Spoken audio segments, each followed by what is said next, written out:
Hello, guys. Welcome back to another episode here on African Confessions. There is a message that I want to share with you guys, and the message reads like this.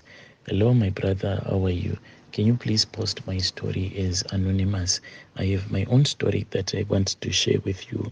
But these things, it is not me who did all of these things, but it was my mother and my father. But I think that my mother, her being her, she was the one who whispered all of these evil things into the ears of my father. And when my father did all of these things, we saw that he didn't even like what was going on, because he really loved his brother's child, our cousin, who once went to America. When he went to America, it was because of a scholarship. He was quite a very bright student. Me and him, we are almost the same age. Unfortunately for me, my brother, I don't know what was going on in my life, because on many nights I would wake up and I would find myself, whilst I would be locked outside of our house. So when I would find myself whilst being locked out of our house, then I used to see this other woman. She would run to the place where I would be standing, just wondering how is it that I would have gotten out of the bedroom that we used to share, me, my cousin, and one of my brother. Then that woman would come and she would slap me. Sometimes she would just cover my eyes with her very big hand. There was something about her hand. It was very big and very rough. Whenever she would touch me, I would feel so much pain, as if there was 1,000 needles that would have stabbed me. But this woman, whenever I would try to ask her who she was, she would get so angry. And the next thing that would happen is that I would find myself in bed again. This thing, it kept on happening over and over again. And there was one time when I spoke with my father and I told him all of the problems that I was facing. My father then said that the things that were happening to me, they were normal, because they were happening to other children as well. All that I had to do was that I didn't have to tell the other kids, because if I was going to tell the other kids or my schoolmates, then that woman who used to come and take me out of the bedroom that we used to share, me and my cousin and my brother, that woman was then going to take me to the river, and then the river goddess was going to feed upon my flesh. So me being a child, if you tell a child that this thing, you are not supposed to tell it, you are not supposed to tell anyone, and if you tell anyone, then the river goddess is going to eat you alive, or you are going to find yourself in a strange forest whereby you will never be able to get out of that forest. It is obvious that a child will be afraid. I was really afraid, my brother, whenever I would find myself outside, and when that woman would slap me, or when that woman would drag me to a place whereby I could not even recognize it, I would just keep quiet. I started struggling a lot, because on many nights I would find myself waking up and not being able to sleep, just waking up and sitting. Sometimes I will be talking to myself.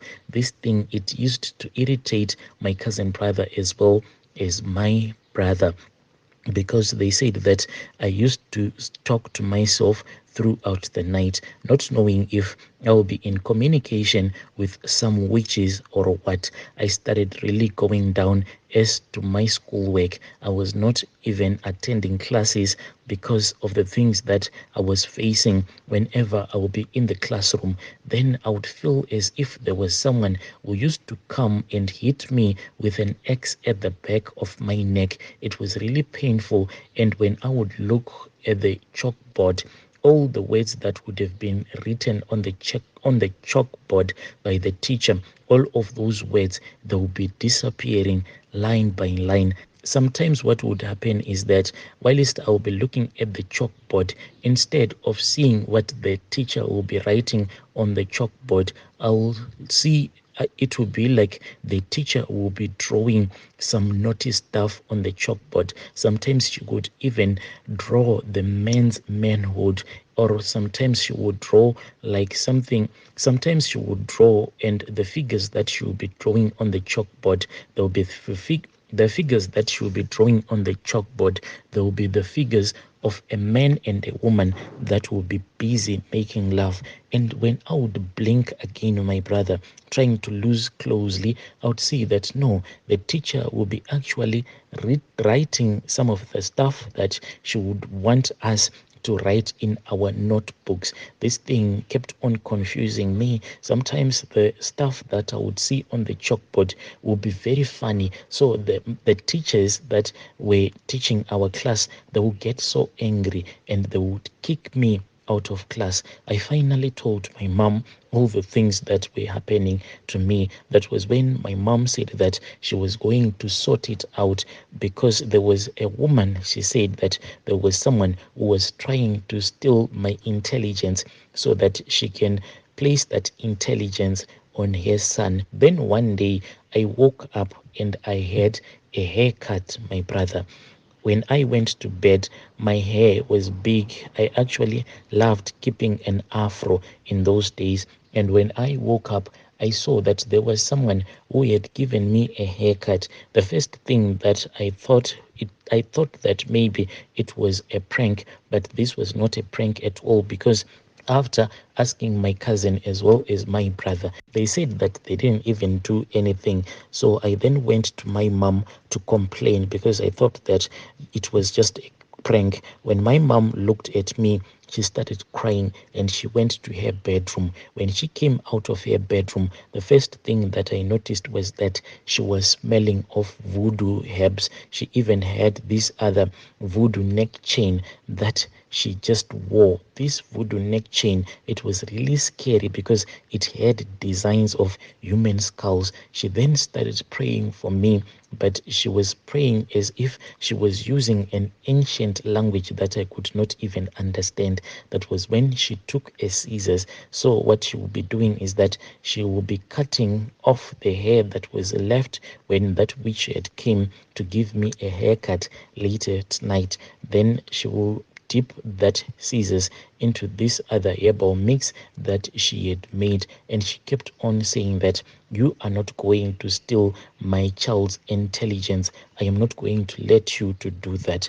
After that, my brother, it became even worse. I could not even write my own name and my surname. And at that time when this thing happened, I was somewhere around 15 years old, and I had forgotten how to write my name. After that, that was when my mother started hating on my cousin brother because of the way that he was so smart in school, and they had been told as his guardians that there was this other organization that wanted to sponsor him, but they wanted to take him to the United States of America. My mother at first disagreed, and she said that she was not going to sign up those forms because she didn't know how to sign. Then my father just said, just write anything, even a line, that is all that they want. But my mother, I saw that when she was signing that paper, she was not happy at all.